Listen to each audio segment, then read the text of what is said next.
now we will get on to our Meet the Professionals. So this is where it's your opportunity to listen to at least 2 sessions with some of our local Queenstown community who have been kind enough to offer their services and their time and their expertise. So we've got 6 groups happening. So we're going to have one over here, and this is going to be with Kayleen Woodings. So she's going to do client and customer wellbeing. So people can go over and listen to that, and once your 20 minutes is up, we will play some music, and that's your chance to move on to your next one. So the speakers will stay in the same place. So we'll have Kaylee over here. We'll have Henry Lynch here at this top table, and he's going to do boards, governance and codes. So Henry Lynch here.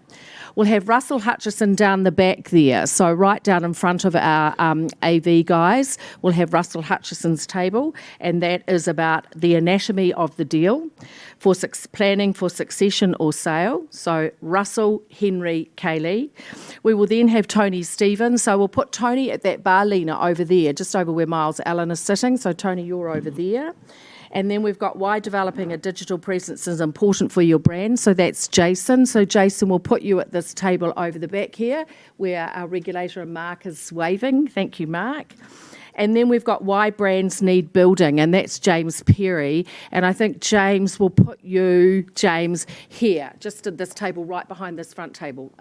Is that going to be a bit close? Might be a bit close. So maybe this one. Yeah, this one here, James. Yeah, okay.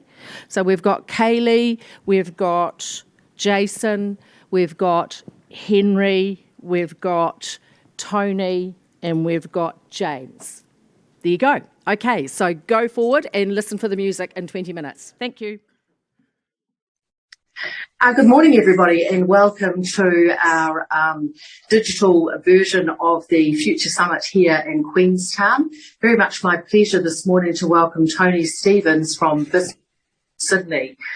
Business Health was formed in the year 2000 and is an organisation that provides solutions and advice to small to medium-sized companies, business owners, actually across the world. So it's not just a business that's based out of Sydney. They do work with us here in New Zealand, and they do have global clients as well. The Financial Services Council have had a relationship with the Business Health people for quite some time now, and it's very much we're very pleased that Tony's been able to join us in person today here in Queenstown, but also has to run the session with me this morning, just really talking about what's happening in the Australian market and also some insights about what's happening globally as well. Business Health released at the beginning of this year a paper called Future Ready, which was some insights across the businesses in Australia. And it was a lot to do with clients, a lot to do with business owners and their staff, and also all the stakeholders that fit into the financial services industry within Australia. So I'm going to spend a bit of time with Tony this morning talking about that paper, but also just some common insights that will be of benefit to all of you listening this morning around your businesses. So Tony, welcome and good morning. Thank you very much. Cool, and good to have you. So, Tony, the first thing I think that everyone will be interested in is obviously the insights about what's happening in Australia. So what does the marketplace look like for consumers, for your clients, for business owners, for people working within those businesses, and I guess all the stakeholders that dovetail into a very successful financial planning practice? Sure.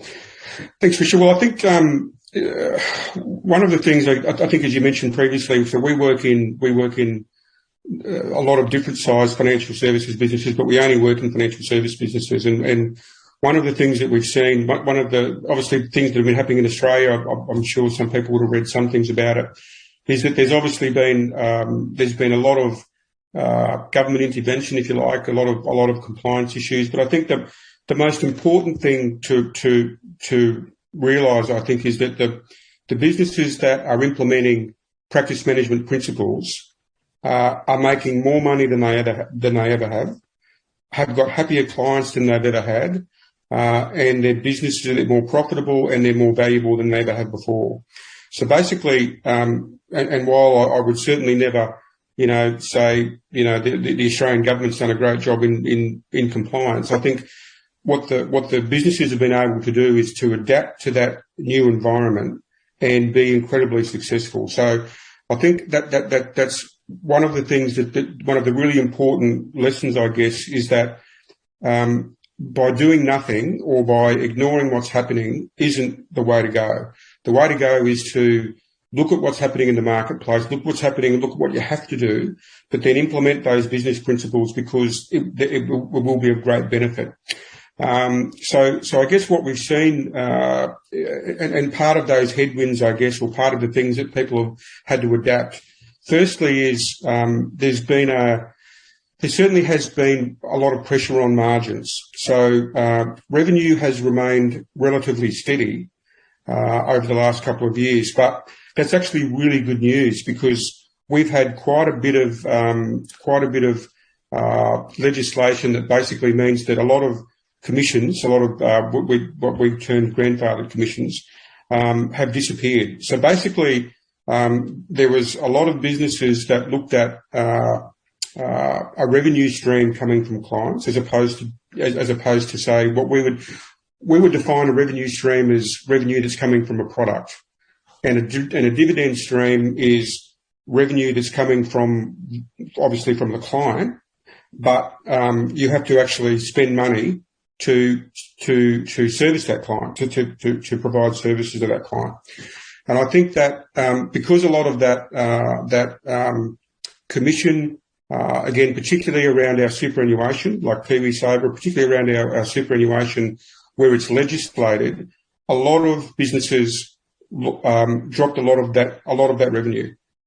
So the fact that revenues remain steady means that what's happened is that advisors have gone back to their clients, they've re-engaged with their clients, and they've changed the way that they charge the clients, and they've changed the way that clients pay them. But the good news is that clients are still paying them. The good news is that clients aren't leaving.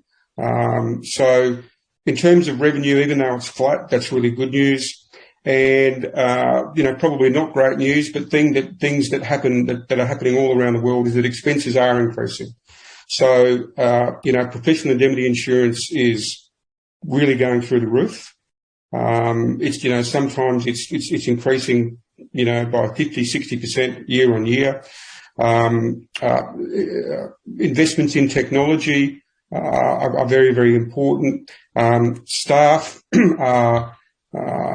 good staff are hard to find, but they're also getting hard to keep. So staff expenses are going up. Compliance costs, or the cost to remain compliant, is going up. And licensing costs in the Australian market are also going up, partly because of all of those reasons. So basically, one of the key issues there is around profitability. Profitability has reduced somewhat. But again, given all the stuff that we've had to go through, and I wouldn't wish any other country to go through what we have, go through what the Australian market has. But again, those businesses that have implemented, those businesses that have adapted, are going absolute great guns. So that's one area, Tricia. Probably the other main areas is around clients. So.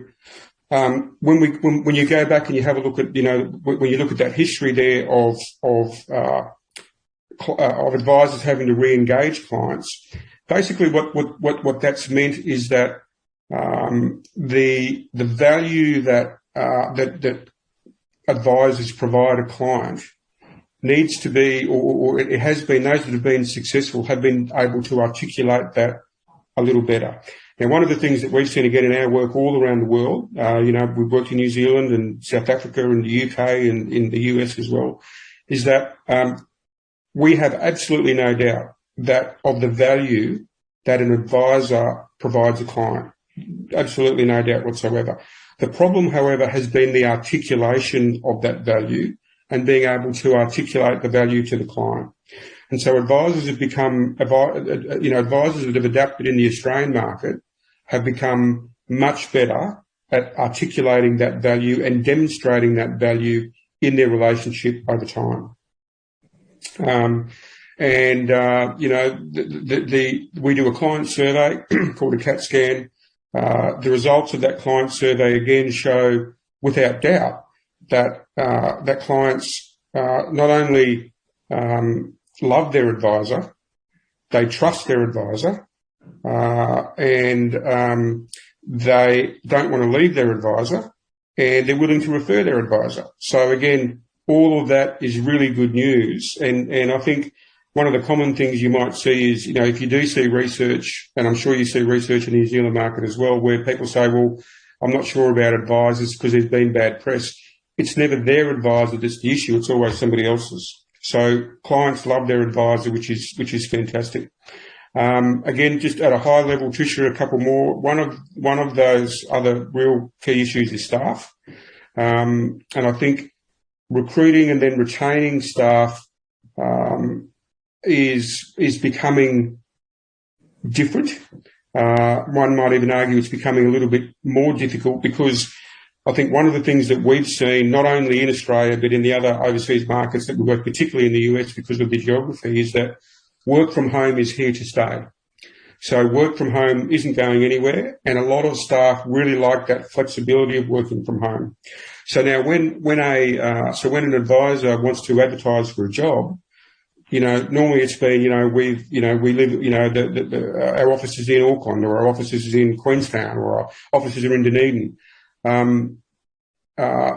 Now with the advent of working from home, and is that where businesses, where financial advice businesses, particularly that's not client facing, now that geography they're drawing from is all around the country, if not overseas, because we're seeing quite a few businesses also offshoring some important things like paraplanning and administration as well. So, and I think one of the key things that we've sort of understood also is that when dealing with staff, it's not always just about the salary. It's not always just about the money. And certainly our experience has been that successful entrepreneurial advisors sometimes think that, that money is the most important thing. And for a lot of people it is. But for some people, particularly the non-client facing people, it's not necessarily. So things like flexibility, things like, being able to take time off for the kids, being able to have flexible work hours, those things are very, very important as well. And probably the last thing is that we've seen is that the majority of practices in the New Zealand market are still in the Australian market are still single owner businesses. Now that's not a bad thing, but I think that in terms of succession planning and in terms of building businesses of higher capital value that's not reliant, that's less principal dependent, less advisor dependent. I think there's a ways to go there, particularly around business planning and succession planning, both of which we see are key profit drivers in the Australian market, and not just the Australian market, other overseas market as well. But it's not necessarily being done particularly well. So not a lot of the majority of business owners aren't doing a business plan, looking at regularly, or have a succession plan. So they're kind of the key drivers, Tricia. And again, happy to elaborate on any of those that you think are worthwhile. Thanks, Tony. And look, I think, a number of those headlines that you talked about mirror what's happening in the New Zealand market. So when I think about the rising cost of compliance, when I think about the technology and the evolving, technology that's happening within business practices and just across the financial services industry, what clients' expectations are, succession planning. You won't be aware also the FMA, our local regulator here in New Zealand, have just released a paper, a value for money paper. And they do talk about commissions in that paper. So that's an interesting point for me about re-engaging. So you've talked about Australian advisors going out and re-engaging, and it's become a fee-based conversation that they're talking about now. So in that light, what are kind of, in today's world and for today's clients, what are the kind of the needs and the wants and the expectations of the clients now that Business Health is seeing coming through in some of your white paper and your work you're doing? Sure. So I guess a lot of this is based around. So for those who don't know, and again, if you know this, then apologies for going over our ground. But one of the bits of legislation that changed was that for anything to do with investment business, and particularly our superannuation, which is like our KiwiSaver, basically there was legislation introduced that advisors had to supply a service to the client, and what the client had to do on a yearly basis is sign a piece of paper to say that I've received that level of service and I'm happy for the advisor to get paid. Right? Now, again, no judgment, not right or wrong or good or bad, but historically in the Australian marketplace that wasn't necessarily the case. As I mentioned before, there were business models where an advisor would provide great advice when the client wanted it, but they didn't necessarily offer that proactive advice, whether that be investment or life insurance or whatever that might be. So basically, when this legislation was then introduced, the only way that the advisor could get paid is if they provided a service and the client signed that piece of paper. So obviously, it was in everybody's best interest, the client's best interest, the advisor's best interest, to get that bit of paper signed. And the way that they had to do that was to explain, was to educate, and I know it's a strong word, but to a certain extent, justify the fees that were being, or the fees that the client were paying, whether that was through an asset-based commission for investments so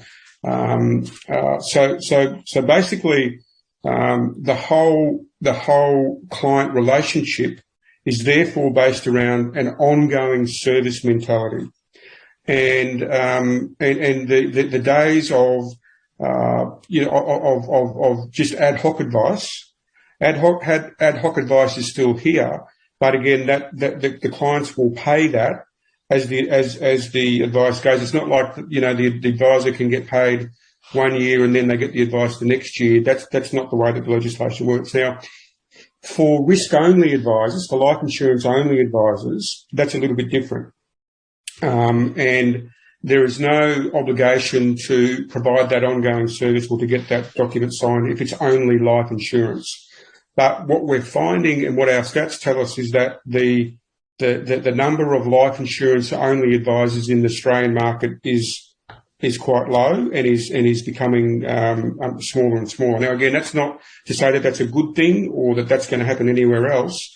It is what it is, and so again, I think that the articulation of advice, the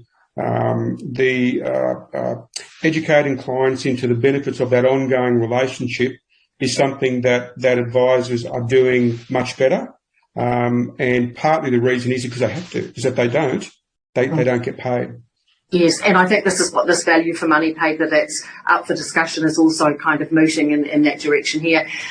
Tony, I was having a look at your Future Ready paper and I noted, and it was probably no surprise to me and certainly wouldn't be to you and probably a lot of people on here, that the most important thing to clients when you have surveyed clients is having a relationship with the advisor. So relationships are number one. What are some of the things that were close, fast followers in that space as well? And what were some of the surprises that were not quite so important? Okay. Great question. So again, I think so. In our client survey, and we've got about 55 or 60,000 clients have taken the survey. Basically, the number one issues we mentioned previously was trust. So advisors, out of the 9 KPIs, advisors trust their advisor. The other sort of areas where the other areas at the top include the professionalism shown by the advisor, and also the standard of support staff. So basically, so for those practices who have got support staff, clients rate that about the third or fourth highest of the KPIs. So basically, the clients of advisors rate their staff.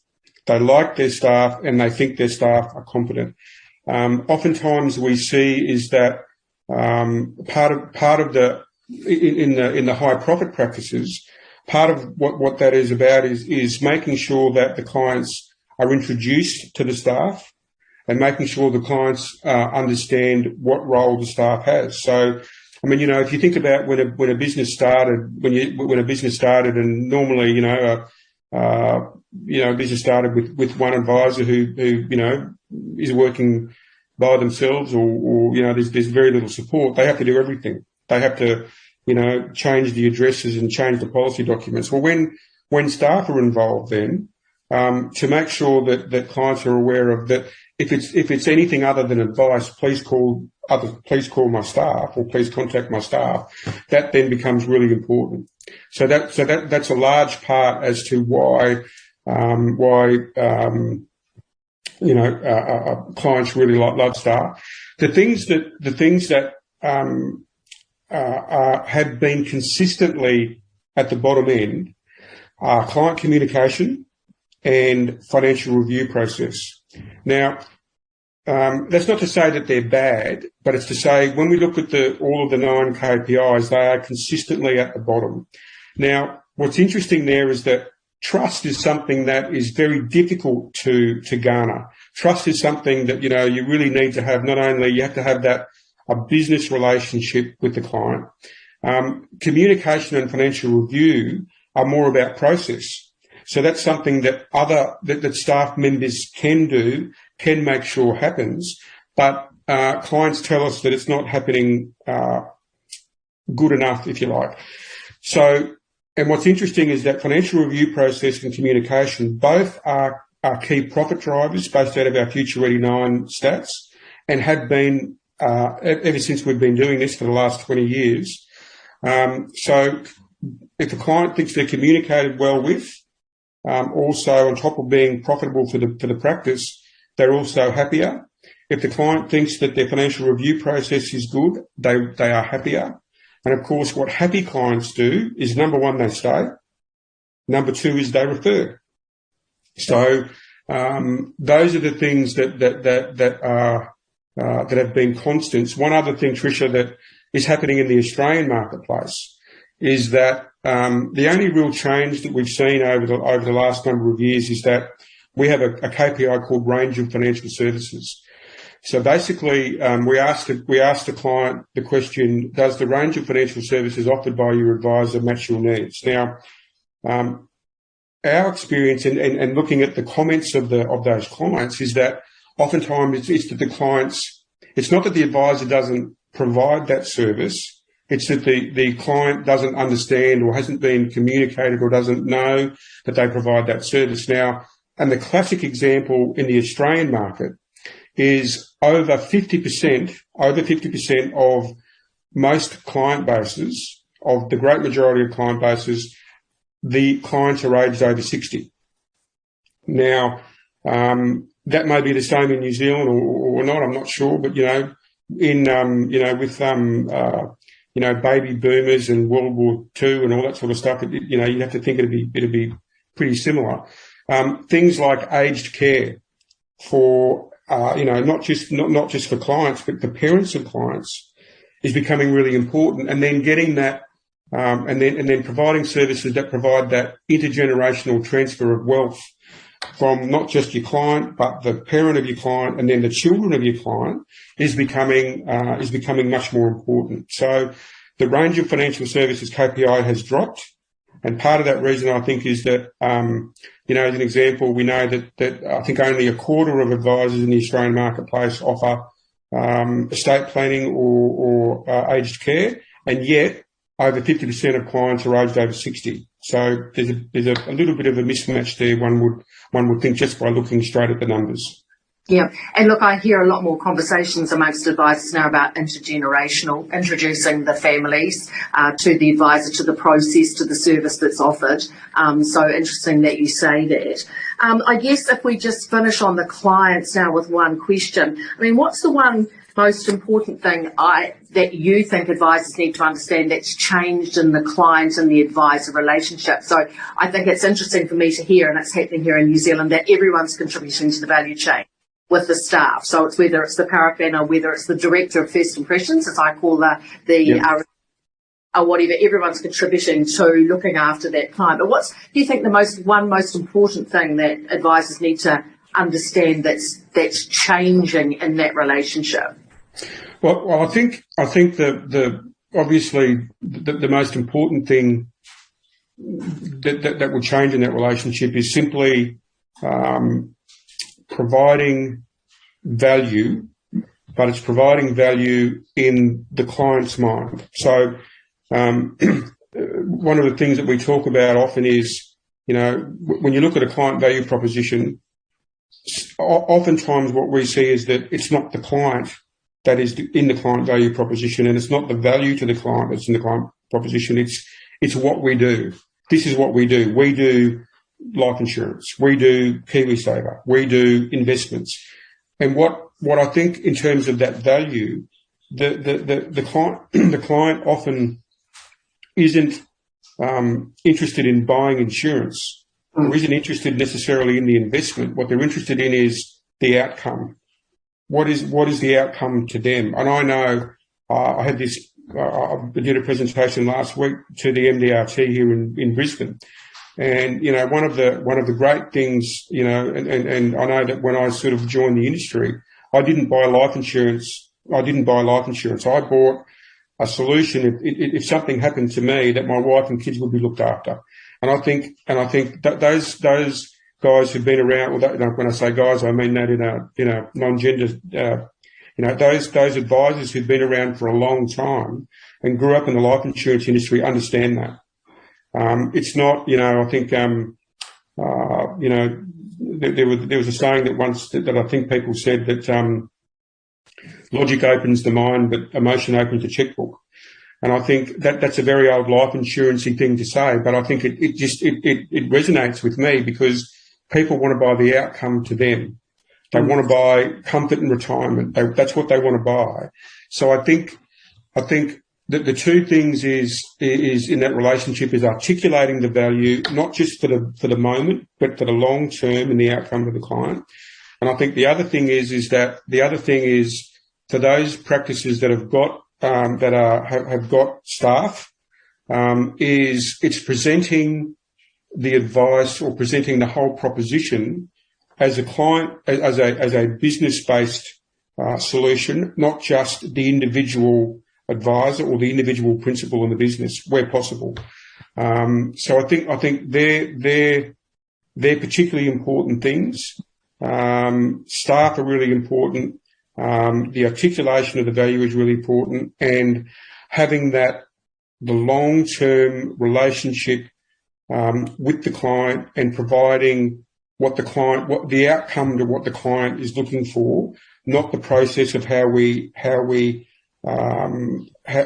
provide that, but concentrating on the outcome. I think that those are really important issues. And I think the other thing, Tricia, is, and I think even when you look at hopefully this will resonate, but I think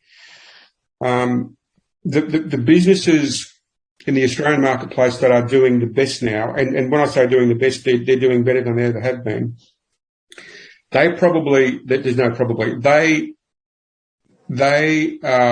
implemented that ethos of providing service to clients and providing value for money long before they were required to by legislation. So they understood that it was a long-term relationship. They understood that, they had to provide the clients the value, and they were doing that long before they were required to by legislation. And again, that's not to say that advisors who didn't do that were doing the wrong thing. That's not what I'm saying at all. But what I'm saying is that ethos and the implementation of that, of those high profit, high success drivers of profit through practice management principles are doing great. So I would encourage all advisors, no matter where they are or what business model they have or what size business they have, is to embrace that ethos, the ethos of providing value to clients, because we know that they do. We know that advisors provide an awful lot of value to clients. It's educating the clients as to the value that they're providing, so that when and if, God forbid, if the only way that you can get paid is by providing an invoice. And again, I'm not saying for 1 minute that I want that to happen. I'm a big believer in commissions, but what it means is that clients, there doesn't have to be then a big change in the way people do business to remain successful in a new environment. Cool. And I think my one observation from that is you're right. It's the client is getting and is buying into a business-based solution. And so everybody that sits in that business, all the stakeholders internally and externally are adding to that relationship. Look, we've got about 5 minutes left, and I'm really interested in understanding. So a lot of business health work is doing these CAT scans. Can you tell me why financial advisors don't survey their clients enough? And then the second part of that is, do business owners survey their staff enough? Do you think that there is enough that the staff know fully how that business operates? So 2 questions: why don't advisors survey their clients enough? And also, that staff interaction and engagement as well. Yep. Gee whiz, I only got 5 minutes for those two. Exactly. So look, I think there's two primary reasons why advisors don't ask their clients what they think. The first reason is because they say, I know what my client thinks. I don't need to ask them, because if there was any problem, they'd tell me. Now, our experience has been that's not accurate. That most clients love their advisor, and they don't really want to tell them if there's any constructive observations or constructive criticism, because they love their advisor. And I've got numerous examples of that, and a lot of that is not about the advice, by the way, it's about other things. So for advisors to say that they know what their clients think, I don't think that's correct. And as a matter of fact, I know it's not correct, because I've got 50,000 clients that have told us. The second reason is that they think that they're worried about the results they're going to get from their clients. Now, we would only ever recommend that you send a survey to a client that you've got a relationship with. And our experience has been that the great majority of clients think their advisor is awesome. The comments that you get are fantastic, by and large. And then there's a lot of stuff in there that then you can use as marketing collateral in your business around, look, 9 out of 10 clients say they would refer. How many advisors have got 9 out of 10 clients that are referring at the moment? Not many. And, but so there's an enormous opportunity there for advisors to take advantage of that. So one is, I know what my clients think. Yeah, look, you may, but the odds are is that there'll be something. If you can't learn something out of a client survey, then I'd be very surprised. And even if it's all good, isn't it fantastic? And then number 2 is, I think the advice, I think my clients are going to give me aren't going to be happy.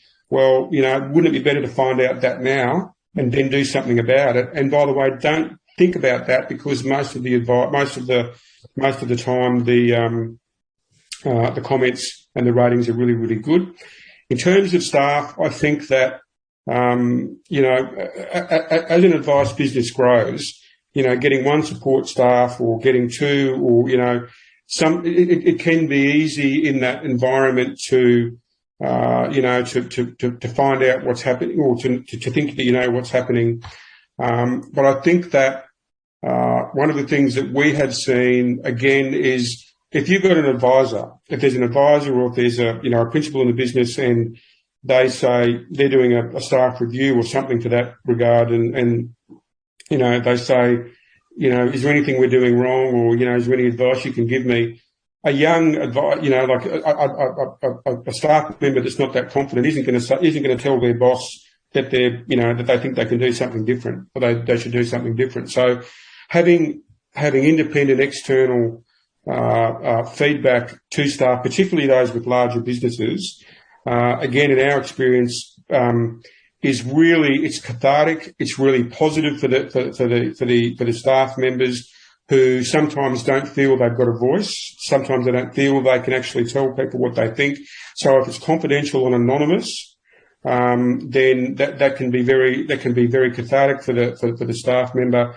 And then most importantly, then it provides some valuable feedback, particularly if the advisor listens to that feedback and does something about it. Then it means that culture of the business improves. Again, staff are more likely to stay, and you're more likely to find out what the actual issues, if there's any significant issues in the business, that you'll know about it and you can do something about it. So, and I think, Tricia, in the Australian marketplace, less than a quarter of advisors ask their clients what they think. Less than 5%. So less than 5% of practices get someone external to their business to ask what their staff thinks.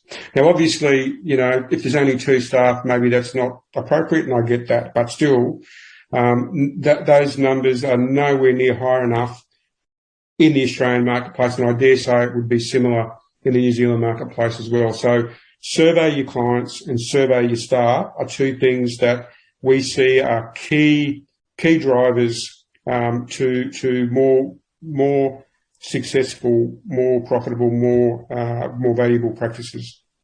Yeah, awesome, Tony. And look, I remember some years ago listening to an advisor who was undertaking one of your CAT scans, and there was some discussion within the office about what the client's feedback would be. And the consensus was that the client would say, I want more than 1 review a year. I want, a 6-monthly review. What the actual client said was that your car parking is rubbish. We don't like coming to you. So it was as basic as that the client, before they even had the interview or the appointment with the advisor, was already feeling stressed and challenged because they couldn't find a car park. So extremely interesting. Look, Tony, we've just skimmed the surface. I know we didn't even get onto what I would say page 5, page 6 or 7 of the Future Ready paper, but you've given us a really good insight into what's going on, not too dissimilar here in New Zealand. But I think, we'd like to pick this conversation up again perhaps towards the end of the year. I know the Financial Services Council would like to monitor how things are going, so certainly we'll pick up on that. And I know if anyone that's listening to this conversation today wants to learn more about your work, they can go and have a look at Business Health Australia and see the great work that you put out. So look, thanks very much for your time today. Really appreciate it, and enjoy the rest of your year. So take care, and thanks, Tony. Thanks, Tricia. Really appreciate the opportunity. Thank you. Okay, thanks, everyone. Okay, so I'd like to send genuine thanks to Kaylee and James and Jason and Henry and Russell and Tony for doing those sessions. I gather going around the room, those sessions could have had another hour tagged onto them and we probably still wouldn't have discussed all the content. So thank you to the presenters and thank you to all of you for taking the time to join these people. So let's show a round of appreciation.